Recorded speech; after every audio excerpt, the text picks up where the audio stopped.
ከዛ በፊት ግን የዚህ ተቃራኒ ሰላማዊ ሰልፍ ደግሞ በአማራ ክልል አንተ እንዳልከው በአንዳንድ የአማራ ክልል ከተሞች ተካሂዷል። ይሄም ምልህ ለውጡን ያልተቀበሉ ወይም በለውጡ ላይ ዲሳቲስፋይድ የሆኑ ሰዎች ያከዱ ሰላማዊ ሰልፍ ነው። ጠቅላይ ሚኒስትሩን 8 ዓመት በምንድነው ልንመዝን የምንችለው የሚለው ነገር ማየት ተገቢ ነው ብዬ አስባለሁ። ሙሉ በሙሉ መጥፎ ነው ልንል አንችልም፣ ሙሉ በሙሉ ደግሞ ጥሩ ነው ልንል አንችልም። ክልሉ ያለውን ተቃውሞ ነው ያስተጋቡት ማለት ነው። እና በአጠቃላይ እንግዲህ ሰላም ድጋፍ እንትኑ በሁለት አይነት ገጽታ እንዳለው ትመለከታለህ። በአንድ በኩል በኦሮሚያ ክልልና በአንዳንድ ደቡብ ክልሎች የተካሄደውን የድጋፍ ሰልፍ ነው። እንደ ልብ የመንቀሳቀስ ችግሮችም አሉ፣ እገታዎች አሉ፣ መፈናቀሎች አሉ እና እነሱንም ከግምት ውስጥ በማስገባት በሰላምና በጸጥታ ጉዳይ ላይ ይሄንን የጠቅላይ ሚኒስትር ዶክተር አብይ አህመድ አመራር ላለፉት 8 ዓመታት ብንመዝነው ያልፋል ይወድቃል? ገቢው መጨመር ከገቢው መጨመር ብቻ አይደለም የቁጥር መጨመር። አሁን እኮ ችግሩ ቅድም እንዳልኩት 5000 ሰው ደሞዝ የነበረው ሰው 10000 ብር የሚያገኝ ከሆነ የቤት ኪራዩ ደግሞ በ100% ከጨመረበት ሌሎች መሰረታዊ ኮንሰምፕሽኖች ደግሞ በዛው መጠን ከጨመረበት ምንም እኮ ዝም ብሎ ነው የተሸከመው ማለት 10000 ቁጥር ነው የሚሆንበት።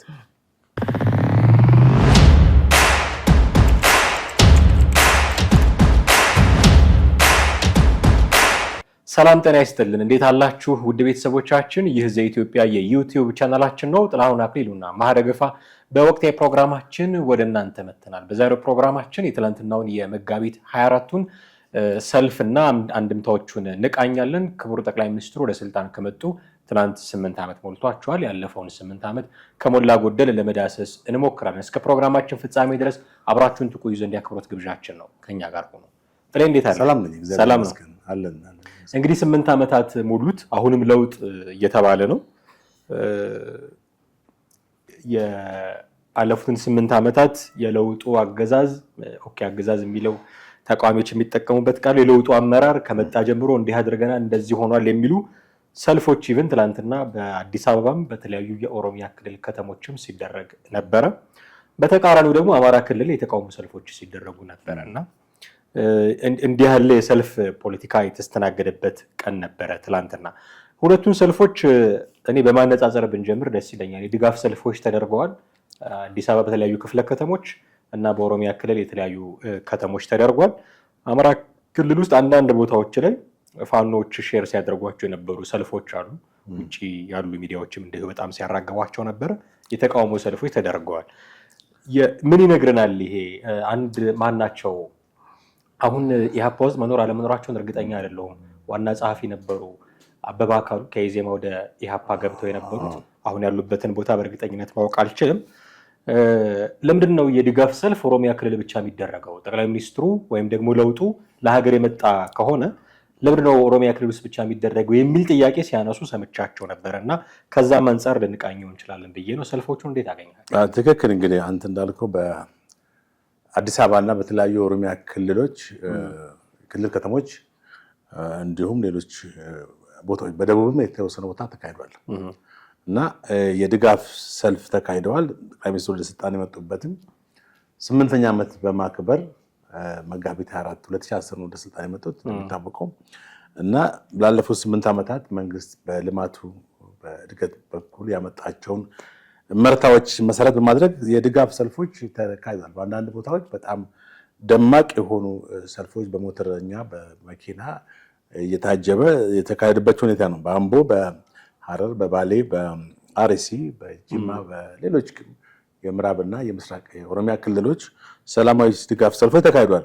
እንግዲህ አብዛኛው የሰልፉ ጭብጥ እንደው የተምሳሌታዊ ጉዞና መሰረታዊ እርምጃ የተመዘገቡበት ነው በማለትም የመጋቢት 24 2010 ጀምሮ የመጡትን ለውጦች ማለት አገራችን ከዛ በፊት በ2008 በ2009 በነበረው ተቃውሞ በጣም ሰፊ ህዝባዊ አመጽ ጋር እንግዲህ ነው እሳቸው ወደ ስልጣን የመጡት። ያንን መሰረት በማድረግ እሳቸው ወደ ስልጣን መምጣታቸው ማለት ጠቅላይ ሚኒስትሩ ወደ ስልጣን ከመጡ በኋላ የተመዘገቡ እመርታዎችን ነው በስፋት እነዚህ የድጋፍ ሰልፈኞቹ አንስተው የተናገሩት ማለት ነው። መጋቢት 24 አገር ከመፍረስ የዳነችበት ነው በሚል በሰላማዊ ድጋፍ ሰልፍ ላይ አስተጋብተዋል። እንደገና የትውልድ ብልጽግና ነው የሚልም በዚህ በሰላማዊ ድጋፍ ሰልፈኞቹ ላይ ተገልጿል። የኢትዮጵያ የለውጥ መነሻና የብልጽግና መሰረት ነው የሚሉና ሌሎችም የድጋፍ ሰልፎች ተካሂደዋል። እንግዲህ በአጠቃላይ መንግስትም በዚህ በኩል የኢትዮጵያ መንግስት ወይም የብልጽግና ፓርቲ በድረገጹ ላይ ያመጣቸውን ለውጦች አሳይቷል፣ ገልጿል በጽሁፍ። አንደኛ በግብርና አብዮት እና የምግብ ሉዓላዊነትን ማለት ሪላቲቭሊ ከ2010 በፊት የነበረው በአገሪቱ የግብርና ሁኔታን በቁጥር በዳታ አስደግፎ አስቀምጧል። እንግዲህ ሰፊ ነው። ሁለተኛ የአካባቢ ጥበቃና አረንጓዴ ልማት እንግዲህ እንደሚታወቀው እዚህ ገበታ ለሀገር ገበታ ለሸገር በሚል በጣም በከተማውና በክልል ከተሞች የተሰሩ እንትኖች እንዳሉ እናውቃለን።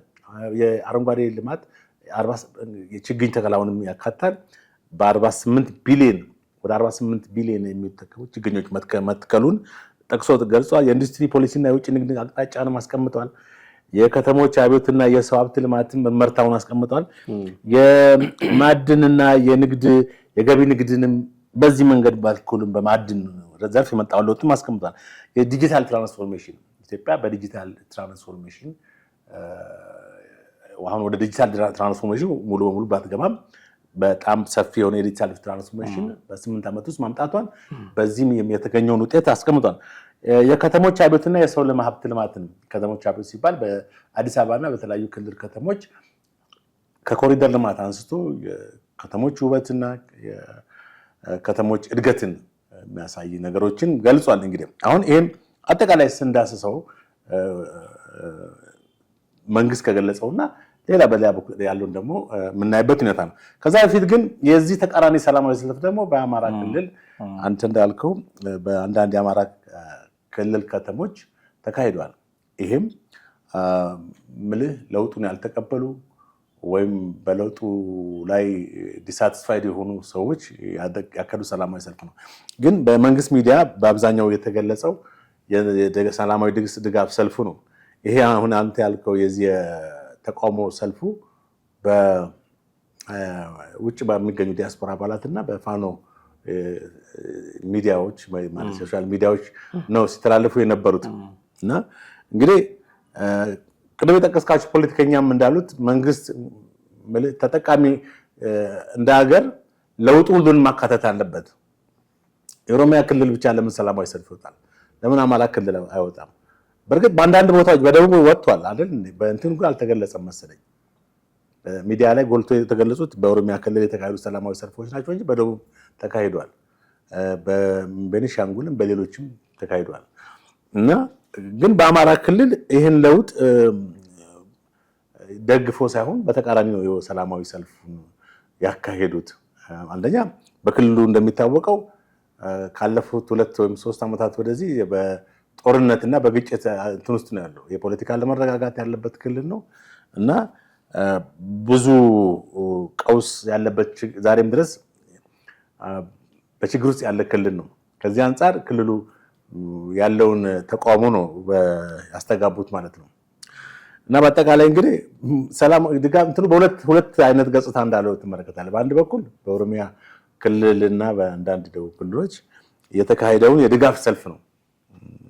በሌላ በኩል ደግሞ የተቃውሞ ሰልፍ በዚህ በአማራ ክልል መካሄዱን ነው ትመለከተው። እንግዲህ 8 ዓመታት ሞልቷቸዋል ጠቅላይ ሚኒስትሩ። በምን ልንመዝናቸው አሁን 8 ዓመቱን የጠቅላይ ሚኒስትሩን 8 ዓመት በምንድን ነው ልንመዝን የምንችለው የሚለው ነገር ማየት ተገቢ ነው ብዬ አስባለሁ። ሙሉ በሙሉ መጥፎ ነው ልንል አንችልም፣ ሙሉ በሙሉ ደግሞ ጥሩ ነው ልንል አንችልም። ተመዝነው ያለፉበት እና ተመዝነው የወደቁበት የየራሱ የሆነ መመዘኛ ሊኖራቸው ይገባል ብዬ አስባለሁ። መቼም እንዲህ ቢያደርጉ ኖሮ ይሄን ቢያሻሽሉ ኖሮ የምንላቸው በጣም በርካታ ነገሮች ስለሚኖሩ ማለት ነው እና ደግሞ እሰይ እንኳን እንደዚህ ያደረጉ ብለን ደግሞ የምናበረታታው መቼም በርካታ ነገር መኖሩ እንደተጠበቀ ሆኖ ማለት ነው እና በምን ስንመዝናቸው በምን ተሳካላቸው፣ በምን መዝናናቸው ደግሞ በምን ወደቁ የሚለውን ነገር በግለሰብ ደረጃ የጠቅላይ ሚኒስትሩ ብቻ ላይሆን ይችላል፣ እንደ መንግስት ነው ያው አክት የሚያደርጉት። ካቢኔም አላቸው። 8 ዓመት የሞላውን መንግስት ነው እየመሩ ያሉት ጠቅላይ ሚኒስትሩ እና ተመዝነው የወደቁባቸውና ተመዝነው ደግሞ እንደገና ያለፉባቸው ዘርፎች ምንድን ናቸው ማለት እንችላለን? እንግዲህ አጠቃላይ የአንድ የመንግስት ብቻ ሳይሆን አንድ መንግስት ኳሊፋይድ ነው ወይም ውጤታማ ነው ብለን ልንል የምንችለው መንግስት በሚያወጣቸው እንትኖች ሳይሆን በተጨባጭ በገለልተኛ አካል በሚታዩ መረጃዎች ነው ወይም ኒውትራል በሆኑ ሰዎች በሚሰጠው አስተያየትም ነው። በተለይ በዳታ ላይ በትክክለኛ ተጨባጭ ሁኔታ ላይ ተመሰረተ መንግስት ቅድም እንዳልኩ በግብርናው፣ በአካባቢ ጥበቃ፣ በኢንዱስትሪ ፖሊሲ፣ በከተሞች አብዮትና የዲጂታል ትራንስፎርሜሽን፣ የማዕድንና ንግድ ምናምን ገቢ የመሳሰሉት ለውጥ አምጥቷል። አጠቃላይ በማይክሮ ኢኮኖሚ ያመጣቸው ለውጦች አሉ።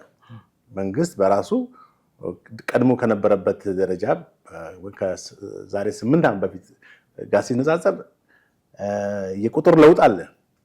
ከፍተኛ የቁጥር ለውጦች አሉ። አሁን በእያንዳንዱ ላይ ዳታዎችን እዛ ሂደን ብንመለከት ለውጥ አለ። የሀገሪቱ የጂዲፒም የጂኤንፒ እንትነው ምናምን ኢኮኖሚ ሜጀርመንት የተለወጡ ነገሮች አሉ። ግን አሁን ያ ብቻ ሳይሆን እንደ ሀገር ኢኮኖሚስቶች የሚሉት ምንድነው ሂውማን ዲቨሎፕመንት እና ፊዚካል ዲቨሎፕመንት መንግስት አሁን ያመጣቸው የአረንጓዴ አብዮት፣ የአረንጓዴ ልማት፣ የአካባቢ ጥበቃ፣ የከተሞች አብዮት የመሳሰሉት ነገሮች ተቀይረዋል። ፊዚካል ነው። ብዙ መሰረተ ልማቶች ተደርገዋል። ነገር ግን አሁን ወደ ህዝቡ ስንመጣ የኢትዮጵያ ህዝብ ካለፉት 8 ዓመታት እስከዚህ ድረስ ባለው ሁኔታ ምን ያክል በኑሮ ላይ በራሱ ላይ ለውጥ አመጥቷል። አጠቃላይ የሀገሪቱ ህዝብ አብዛኛው ማህበረሰብ ምን ያክል የዚህ ኢኮኖሚ ተጠቃሚ ነው የሚለውን ነገር ነው ማንሳት ያለብን። መንግስት ብቻ እነዚህ ነገሮች መርታዊ ለውጥ ስላመጣ ብቻ አገሪቱ አድጋለች ብለን ልንል አንችልም። ወይም አጠቃላይ በጂዲፒ ላይ በአጠቃላይ ሀገራዊ ምርት እድገቱ ላይ የመጣውን ለውጥ እንደ አንድ ፒላር መመዘኛ ብቻ ልንወስድ አንችልም። ከዛ ይልቅ በህዝቡ ላይ ምን ያክል ለውጥ መጥቷል። ለምሳሌ መሰረታዊ የምግብ ምርቶች አሉ፣ መሰረታዊ ሌሎች አገልግሎቶች እና ጉድሶች አሉ። እነዚህ ላይ ህዝቡ በተሻለ ሁኔታ የመጠቀም ሁኔታ አለው ወይ? ከዛሬ 8 ዓመት ከነበረበት አንጻር ሲታይ አሁን በኑሮ ደረጃ የመጣ ለውጥ አለ። በእርግጥ የተለወጡ ሰዎች አሉ እዛም እዚህም፣ ግን በቁጥር ደረጃ ማጆሪቲው ምን ያክል ደረጃ ላይ ነው የሚለውን ስትወስደው አብዛኛው የኢትዮጵያ ህዝብ በከፋ ዝቅተኛ ኑሮ ደረጃ ላይ እንደሚገኝ አሁን ለምሳሌ ከዚህ በፊት በወር የሚያገኘው ሲቪል ሰርቫንቱም ሆነ ሌላው በግል ተቀጥሮ የሚሰራው ሰው በወር 5000 ወይም 3000 የሚያገኝ በ2 እጥፍ አድጎለት ሊሆን ይችላል ደሞዙ። ነገር ግን በዛው መጠን ብዙ ነገሮች በጣም ዋጋቸው ጨምረዋል። እንደውም የገንዘባችን የመግዛት አቅሙ ምንድነው ከጊዜ ወደ ጊዜ አሽቆልቁሏል። በቃ ብዙ ሰዎች እንደሚሉ ገንዘባችን በዋጋ እንዳጣ ነው። ድሮ በ100 እና በ50 ብር የምትገዛው ነገር ዛሬ ወደ 500 እና ከዛ በላይ ደረጃ ደርሷል። በ100 እና በ200 እጥፍ ጨምሯል። ያንተ ደሞዝ በ50 እጥፍ እንኳን ቢያድግ የምትገዛቸው ሸቀጦችና ሌሎች መሰረታዊ ነገሮች የምታወጣቸው ነገሮች በ100 እና በ200 እጥፍ ጨምሯል። ስለዚህ የሰው እድገት ሰው በኢኮኖሚ ማደጉ ነው። ማደጉ ስትል አፎርድ ማድረግ መቻል አለበት። የምግብ ዋስትናውን ተረጋግጦ የቤት ኪራዩን ሸፍኖ የትራንስፖርት እና ሌሎች ወጪዎችን ከበር አድርጎ ቢያንስ የተሻለ የኢኮኖሚ ለውጥ ሲያደርግ ነው። አሁን ልጆቹን እንኳን ለትምህርት ቤት የሚከፍልበት ሁኔታ በጣም ብዙ ሰው ሲያማረስ ትሰማል። የትምህርት ቤቶች ክፍያ ጨምሯል። ሌሎች አገልግሎት መስጫ እንትኖች ጨምሯል። ያልጨመረ ነገር የለም። ከዚህ አንጻር ህብረተሰቡ እንደውም የኑሮ ሁኔታ ወደ ከፋ እንትን ኢትዮጵያ እንደሚታወቀው በዓለም ከድህነት ወለል በታች የሚኖሩት ሀገሮች ውስጥ የምትመደበው እና ከዛ ወጥተን ወደ ሚድል ኢንካም መንግስት ብዙ ጊዜ ወደ መካከለኛ ገቢ የማደግ እንትን እቅድ ይዞ ነው እንትን ያለው። ከዚህ አንጻር አቺቭ አድርጓል ወይ እዚህ ደረጃ ላይ የሚለውን ስትል እንግዲህ አብዛኛው ኢትዮጵያ ህዝብ የሚመልሰው ነገር ነው። እኛ ስለተናገርን ብቻ አይደለም፣ ህዝብ የሚመሰክረው ነገር ነው። ህዝብ ያለበትን ነገር በትክክል ያውቀዋል። እና ከዛ አንጻር ነው ሊመዘን የሚችለው። ኢኮኖሚስቶችም እንግዲህ ዲቨሎፕመንት የሚሉት ማለት ነው ዲቨሎፕመንት ዝም ብሎ ህንፃ ስለተገነባ መንገድ ስለተገነባ ብቻም ሳይሆን ፕሮፖርሽናል ነው። ከዚህ ጋር በተያያዘ የሰው ልጅ መሰረታዊ እንትኖቹን ማሟላት፣ ገቢው መጨመር፣ ከገቢው መጨመር ብቻ አይደለም የቁጥር መጨመር። አሁን እኮ ችግሩ ቅድም እንዳልኩት 5000 ሰው ደሞዝ የነበረው ሰው 10000 ብር የሚያገኝ ከሆነ የቤት ኪራዩ ደግሞ በ100% ከጨመረበት ሌሎች መሰረታዊ ኮንሰምፕሽኖች ደግሞ በዛው መጠን ከጨመረበት ምንም እኮ ዝም ብሎ ነው የተሸከመው ማለት 10000 ቁጥር ነው የሚሆንበት። 10000 ብር ቁጥር ነው የሚሆነው። ምክንያቱም የሚፈልጋቸውን ነገሮች መግዛት ካልቻለ ኢንቫሊድ ነው። አጠቃላይ እንግዲህ ይሄን ይመስላል ማለት ነው። ሌሎች መመዘኛዎች አሁን ለምሳሌ ሞሮፍ የኑሮ ውድነቱን የዳሰስከው ይመስለኛል። ከጊዜ ወደ ጊዜ የገንዘባችን የመግዛት አቅም መቀነሱ ደግሞ ይህንን ለመቋቋም በሚል መንግስት የደሞዝ ጭማሪ ባደረገ ማግስት የተለያዩ ሸቀጣሸቀጦች፣ ምግብ ነክ ነገሮች ደግሞ እንዲሁ ወዲያው ዋጋቸው መጨመሩ ነገሩ ለውጥ እንዳያመጣ ያደርጓል የሚለውን ለመዳሰስ ሞክረሃል። የሰላምና ጸጥታ ጉዳይ ግን ማንሳት ያለብን ይመስለኛል። ከዚህ አንጻር ሲፈተን መንግስት ምን አይነት ሁኔታ ላይ ነው ያለው? አሁን የተቃራኒ ሀሳቦች ይነሳሉ። ይሄ አሁን ያለው መንግስት እንበለው በነሱ አጠራር የለውጡ አመራር በአንድ አቅጣጫ ብቻ አይደለም ትንኮሳዎች የሚገጥሙት፣ የውጊያዎች የሚያደርገው በአንድ አቅጣጫ ብቻ አይደለም።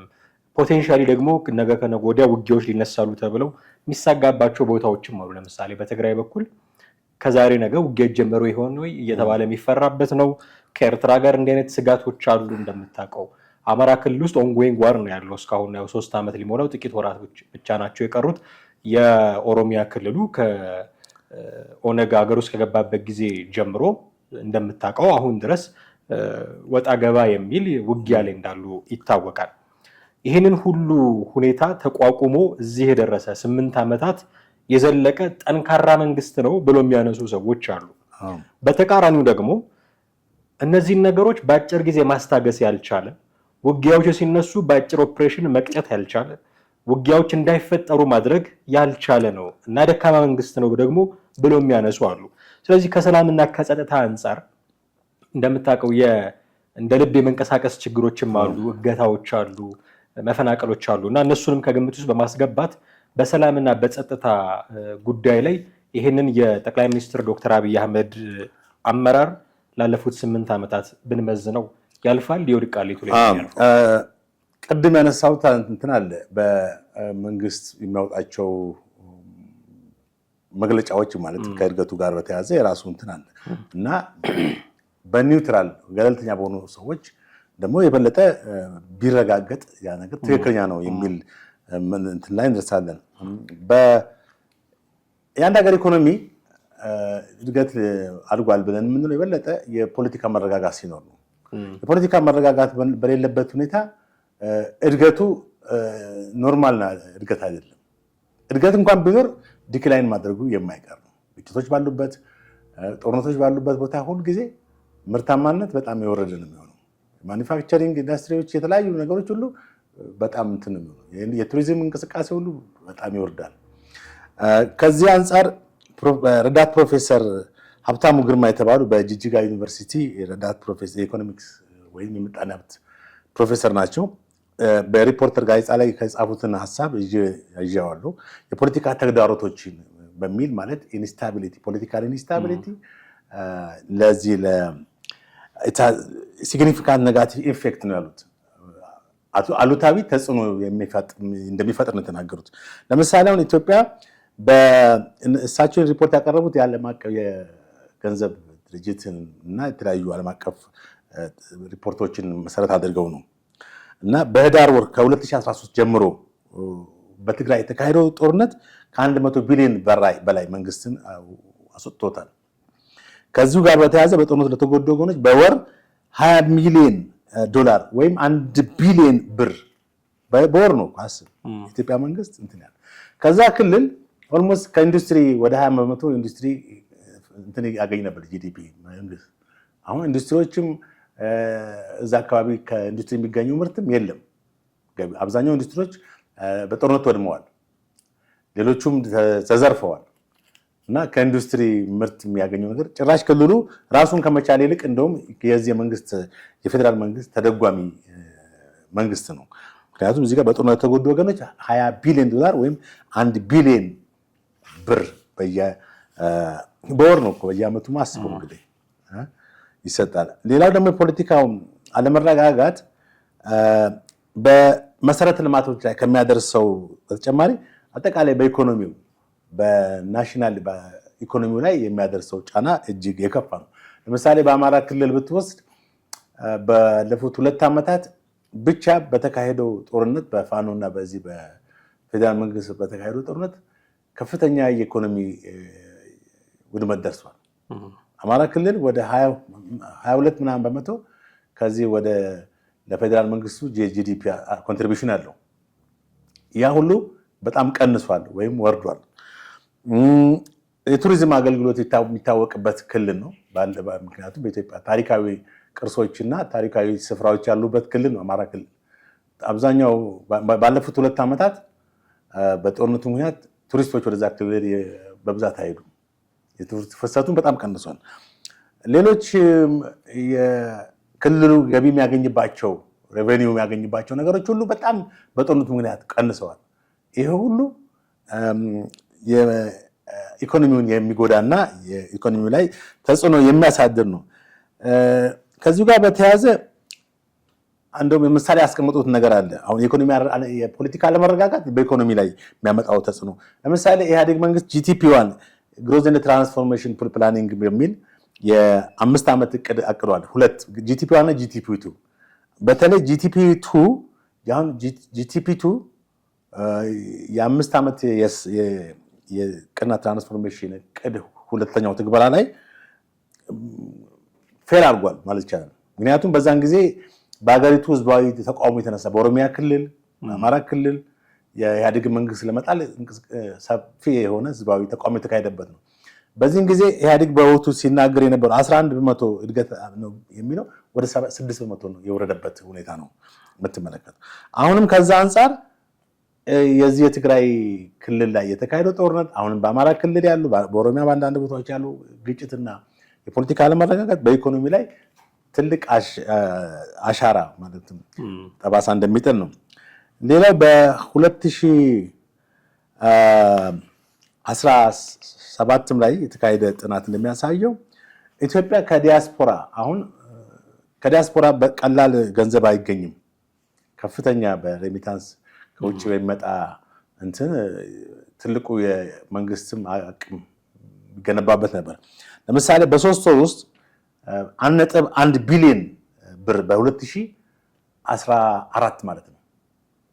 አሁን ዲያስፖራው በአብዛኛው ከመንግስት ጋር በፈጠረው ቅራኔ ምክንያት ይሄ ገንዘብ በጣም በአብዛኛው ተቋርጧል ማለት ይቻላል። ጥቂት ነው ወደዚህ የሚፈሰው። በ5 ወር 1.6 ቢሊዮን ገብቷል በ2014። በአመት እስከ 9 ቢሊዮን ብር ለኢትዮጵያ ተልኳል ከዲያስፖራው። ይሄ ሁሉ በፖለቲካ ሁኔታ በአገር ውስጥ በተፈጠረ ሁኔታ ዲያስፖራ ማክሮፉ ይታወቃል። ስለዚህ አብዛኛው ዲያስፖራ በዚህ በባንክ በኩል የሚልከውን ነገር አቁሟል ማለት ነው። እና ይሄ ሁሉ ባለበት ሁኔታ እንግዲህ በ8 ዓመት ውስጥ ያለውን በጎ ነገር ብቻ አንስቶ ለውጥ መጥቷል በጣም ሰክሰስ ነው ብለን የምትለው ነገር አይደለም። ፌል ያደረግንባቸውንም ውጤት ያጣንባቸው ነገሮችም የተለያዩ ችግሮችንም አንስተናል። ሌላው እንደ ሙስናና የኮራፕሽን መልካም አስተዳደር ችግር አሁንም በሀገሪቱ በጣም በስፋት የሚታይበት ሁኔታ ነው። በተለያዩ የመንግስት አስተዳደሮች በመንግስት ተቋማት ውስጥ ከፍተኛ የሀብት ብክነት አለ። አንዳንዴ ተሸፋፍኖ ወይም ተደባብሶ የሚያልፍበት ሁኔታ ነው። ከዚህ አንጻር በሀገሪቱ የአንቲ ኮራፕሽን የስነምግባርና የሙስና ተቋም ብዙ መስራት የሚገባው ነገር ነበር። እንግዲህ እጁ ምን ያህል ረጅም እንደሆነ እንግዲህ ራሱ ነው የሚያውቀው።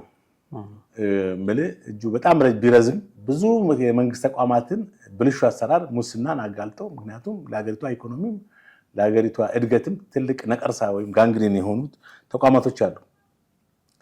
እነዛን ደፍሮ ወይም ፔኔትሬት አድርጎ ያለባቸውን የብልሹ አሰራርና ሙስና የማጋለጥና ማለት የጸረ ሙስናው ተቋም ጡንቻ ይወስነዋል።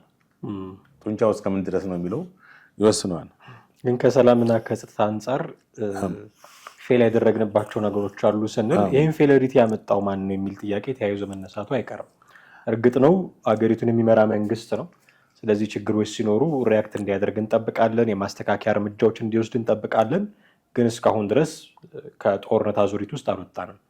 ብቸኛ ተጠያቂ ነው ወይ መንግስት ብሎ ደግሞ ማንሳት ተገቢ ነው ብዬ አስባለሁ። ምክንያቱም መንግስት አንድ ፊቱን ሙሉ አቅሙን ልማት ላይ እንዳያደርግ ሌሎች መሻሻል ያለባቸው ነገሮች የመልካም አስተዳደር ሊሆን ይችላል፣ አንተ አነሳኸው አሁን የሙስና ጉዳዮች ሊሆን ይችላል፣ ፊቱን ሙሉ ለሙሉ ወደዛ አዙሮ እንዳይሰራ በየቦታው የሚነሱ ግጭቶች ሳንካ መሆናቸው አይቀርም። ስለዚህ ለዚህ የሰላምና የጸጥታ ችግር ሙሉ ለሙሉ ተጠያቂው መንግስት ብቻ ነው ወይ? መንግስትን እንደ ኃላፊነት እንዳለበት አካል ነገሮችን ቶሎ መፈጸም፣ ቶሎ ማስቆም፣ ቶሎ መፍትሄ መፈለግ እንዳለበት አካል ሪስፖንሲቢሊቲ እንዳለበት አካል ልንወቅሰው እንችላለን። ብቸኛ ተወቃሽ ነው ወይ ብዬ ነው። እንግዲህ የአንበሳውን ድርሻን መንግስት ማለት በአገሪቷ ላለው ችግር፣ የፖለቲካ አለመረጋጋት፣ ግጭት፣ የኢኮኖሚ እድገትና ሌሎች መሰረታዊ ነገሮች የተለያዩ አካላቶች ተጠያቂ ናቸው ብለን ብንል የአንበሳውን ድርሻ የሚይዘው ማነው? መንግስት። ፖለቲካው በምን አይነት ሁኔታ ውስጥ ነው? ፖለቲካው እንደ ልብ ለምሳሌ ለኢንቨስትመንት እና ለተለያዩ ስራዎች የሚያንቀሳቀስ ነው። አሁን የውጭ ኢንቨስተሮች ወደ ሀገሪቷ ውስጥ በምን ያክል ፐርሰንት እየገቡ ነው የሚለውን ስትመለከት ቁጥራቸው በምን ያክል ነው? አየህ፣ ኢትዮጵያውን እንግዲህ ሰላም አለ። ሰላም ቢኖር የተረጋጋ የፖለቲካ አትሞስፌር ቢኖር በጣም በከፍተኛ ሁኔታ የፎሬን ዳይሬክት ኢንቨስትመንት ይስፋፋ ነበረ። ከዛ ይልቅ እንደሚታወቀው በአገሪቷ ግጭት ስላለ ኢንቨስተሮች እንደ ልብ በኢትዮጵያ ውስጥ አሉ ለማለት አያስችልም። እንደገና ያሉትን የኢንቨስተሮች በአገሪቷ ያሉትን ኢንቨስተሮች በአግባቡ ይጠቀምን ነው ወይ? አሁን ብዙ ጊዜ ኢንቨስተሮች በግብርናም ሆነ በተለያዩ ኢንዱስትሪ ማኒፋክቸሪንግ ያሉትን ኢንቨስተሮች ብታነጋግራቸው 100 ችግሮች ነው የሚነግሩ። በቢሮክራሲ ይነግሩሃል። የዞን አመራሮች ላይ እንደዚህ ያደረጉን፣ ጉቦ ጠየቁን፣ ሊቀመንበሩ ብር ካላመጣችሁ ይህን መሬት ማስፋፊያ አንስጣችሁም አሉ። የማይሉት ነገር የለም። ገብቶሃል? ያው እኔ ዝም ብዬ ሲያወራው ሳይሆን ከተለያዩ ቦታ የሰማሁትን ነው። እና ቅሬታዎች አሉ። በዛ ላይ የጸጥታ ስጋት አለ። አሁን በአንዳንድ ቦታዎች በተለይ በኦሮሚያ ክልል ሸኔ በቃ የኢንቨስተሮችን መኪና ያቃጥላል። በቃ ክልሉን መንግስትን ለመጉዳት ነው አክቹዋሊ እሱ። እዛ አካባቢ ኢንቨስተሮች እንዳይንቀሳቀሱ ለማድረግ መኪናቸውን ንብረታቸውን ያቃጥላል፣ ይዘርፋል። ይህ ሁሉ ፖለቲካው ያመጣው እንትን ነው እና በጣም በብዙ መንገድ የተወጠረ ነው። ቅድም መንግስት አመጣው በሚል ብሎ ባለው በእነዚህ ወደ 8 ነጥቦች ማለትም በአረንጓዴ አሻራ፣ በኢንዱስትሪ እና ፖሊሲ፣ የውጭ ንግድ አቅጣጫ፣ የከተሞች አብዮትና ምናምን ይሄ በእርግጥ የሆነ ቁጥር ይመጣል። ያ ቁጥር ግን አጠቃላይ እንደ ሀገር ምን ያክል ለውጥ አምጥቷል፣ በእያንዳንዱ ህብረተሰብ ላይ ምን አምጥቷል የሚለውን ነገር ወይስ መንግስት ብቻ ፈርጥሞ ህዝቡ ኮስሞ ነው እድገት የሚባለው? እንደዛ ሳይሆን ባላንስ ፕሮፖርሽናል ነው ያለበት። ቅድም ያልጠቀስኩት ነጥብ አለ። በኢትዮጵያ በትግራይ ጦርነት ወቅት እንግዲህ ከኛ ጋር ጎን የቆመ የውጭ መንግስት የለም። ታስታውስ እንደሆነ ሁሉም ጠላታችን ሆኖ ነበር። የውጭ ሚዲያዎችም እንደገና የአውሮፓ ህብረት፣ የአሜሪካን ኢቭን ሌሎች ዓለም አቀፍ ተቋማት ሁሉ አንቲ ኢትዮጵያ ሆኖ ነበር። አንቲ የዚህ መንግስት ተቃዋሚ የሆነው ነበር እና አሜሪካን $130 ሚሊዮን ለኢትዮጵያ የምትሰጠውን አግዳለች። ከዛ ከጦርነቱ ጋር በተያያዘ የአውሮፓ ህብረት ወደ $9 ሚሊዮን የሚለውን አግዷል። አጠቃላይ $240 ሚሊዮን ወደ ብር ስትመነዝነው ቀላል ብር አይደለም። ወደ ስንት ወደ 1 ትሪሊዮን ይጠጋል። እንደዛ በለው በ180 ወደ 150 ስታባዛው ማለት ነው። ይሄ ብር ታግዷል። አይተዋል። ትልቅ የውጭ እርዳታ ማለት ነው። ይህም በአገሪቷ ኢኮኖሚ ላይ ትልቅ ጠባሳ ነው ያሳረፈው። በራሳችን እንትን እንሂድ ብንል ምልህ ያለንን ሪሶርስ ተጠቅመን እንኳን በራሳችን እንትን ብንል አሁንም የፖለቲካው ሁኔታ ይወስነዋል። ፖለቲካው የግድ እንትናለ አንድ ቦታ መቼ እንደሚፈነዳ አታውቀውም። ግጭቶች አሁን ሳይታሰብ ነው በአንዳንድ ቦታዎች በተለይ በኦሮሚያ ክልል ሸኔ የተባለው የተቃዋሚ ኃይል የሚያደርሰው ጉዳት ድንገት ነው። አሁን መኪና ተቃጠለ፣ ሰዎች ታግተው ወይና ያክል ገንዘብ ተጠየቁና የተለያዩ ነገሮች ትሰማለህ። እዛ አካባቢ ያሉ ኢንዱስትሪዎች ላይም እነ ዳንጎቴ እኮ ትልቅ ኢንቨስትመንት ፕሮጀክት ለኢትዮጵያ ውስጥ ለማስፋፋት ሀሳብ ነበራቸው። ግን መኪናቸው በዛን ጊዜ ስለተቃጠለና ብዙ ውድመት ስለደረሰባቸው ነው በኢትዮጵያ ውስጥ ያለውን እንቅስቃሴ ማለት የፖለቲካው ሁኔታ ገድቧቸው ያቆሙት ማለት ነው። ዳንጎቴ የሚያክል በዓለም ቁጥር 1 የሲሚንቶና የተለያዩ የማዕድን ኢንዱስትሪዎችን በመስራት የሚታወቀው ማለት ነው። እና አሁንም በእርግጥ የተወሰነ እንቅስቃሴ ያደርጋል። ግን ከዚህ በላይ መስራት የሚችለውን ነገር በፖለቲካ ሁኔታ አተነዋል ማለት ነው። ከዲፕሎማሲ አንጻር እንዴት ልንገመግመው እንችላለን? ከዚህ በፊት የነበረን ዲፕሎማሲ፣ አሁን ያለን ዲፕሎማሲ ያለፉትን 8 ዓመታት የሚገመግሙ ፕሮግራሞች መለስ ብለህ ለማየት ስትሞክር ከአጀንዳ ተቀባይነት ወደ አጀንዳ ሰጪነት ተሸጋግሯል ዲፕሎማሲያችን የሚሉ መፈክሮችን ትሰማለህ እና ኢትዮጵያ ዙሪያዋ ካሉ ከጎረቤት ሀገራትም ጋር ከአደጉ ሀገራትም ጋር ያላት ግንኙነት እንዴት የተቃኘ ነው? በዚህ ዘርፍስ ምን አይነት ለውጥ አምጥታለች ወይስ የሚተች ነገር አለው ወይ? ያለፈው 8 ዓመት አሁን ከአጀንዳ ተቀባይነት ወደ አጀንዳ ፈጣሪነት፣ ከሪአክቲቭነት ወደ ፕሮአክቲቭ ማለት ፕሮአክቲቭነት ማለት አጀንዳ መስጠት ነው። አንድ ነገር ዝም ብሎ ተቀበለ ሪአክት ከማድረግ ይልቅ ፕሮአክት ማድረግ ተራሳ አጀንዳውን ሲያደርገህ። በዚህ ረገድ እድገት አለ፣ ለውጥ አለ። በውጭ ጉዳይ ፖለቲካ ውስጥ ምን ያክል የሚፈለገውን ላይ አቺቭ አድርጓል ወይ የሚለው ነገር እሱ ገና ብዙ መስራት የሚጠበቅበት ነው። ቅርብ ጊዜ ነው አሁን ከኢትዮጵያ አሰብስበው ከነበሩ ለምሳሌ ሶማሊያ በሶማሌላንድ የባህር በር ከመጠቀም ጋር በተያያዘ ግብፅ፣ ኤርትራና ሶማሌ መንግስት ኢትዮጵያ ላይ በቃ አደገኛ የጦርነት እንትን ሊከፍቱ የነበረበት ሁኔታ በውጭ ጉዳይ ዲፕሎማሲ ረግቧል። ጥሩ ከሶማሌ ጋርም ጥሩ ግንኙነት መስርተናል።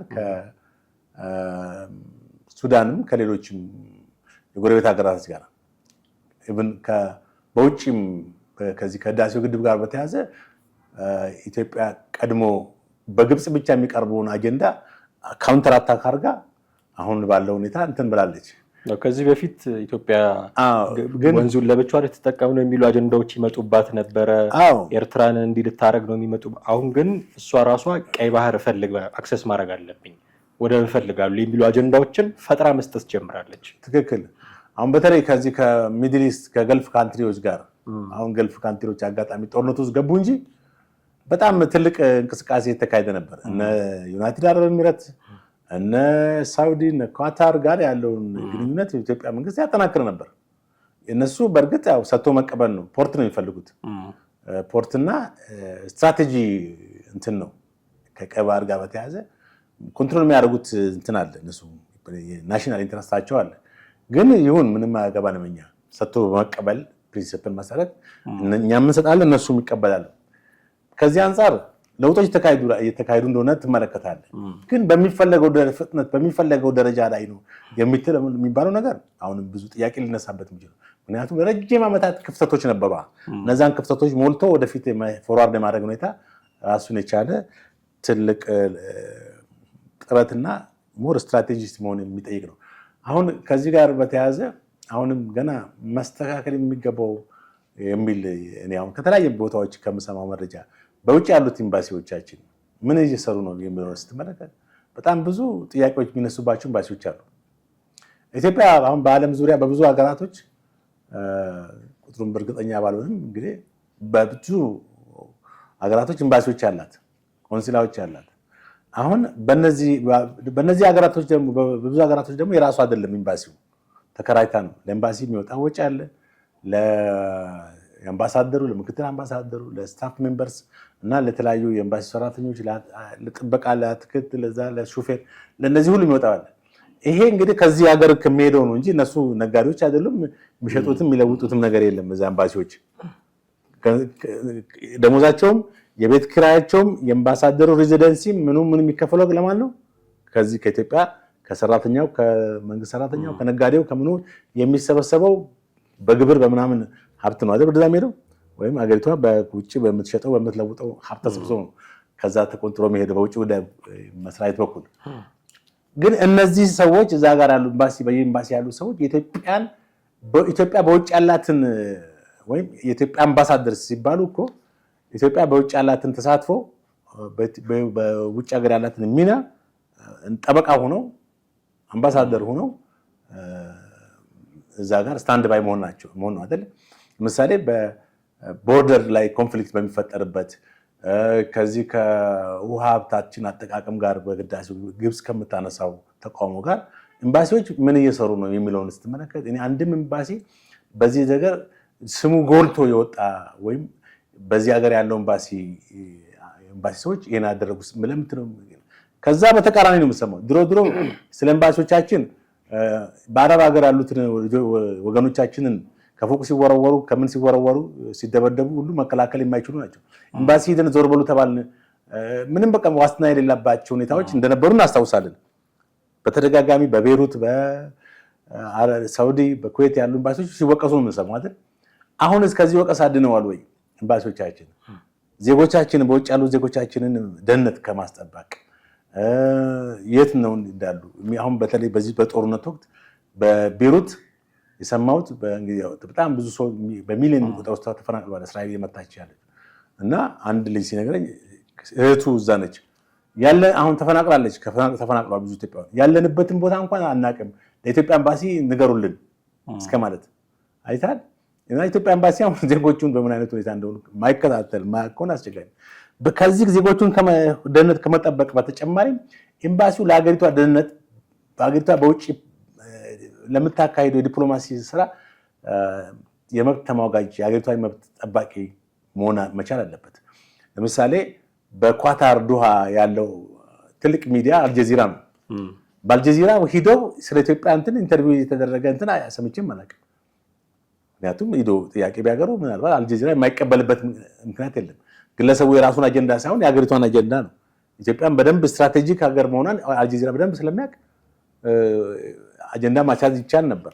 ግን ከዚህ አንጻር እዛ ያሉ ኤምባሲ ሰራተኞች፣ አምባሳደሮች፣ ምክትል አምባሳደሮች፣ ሌሎች የሚመለከታቸው አካላት ስማቸው በመልካም ጎን ሲነሳ አልሰማንም።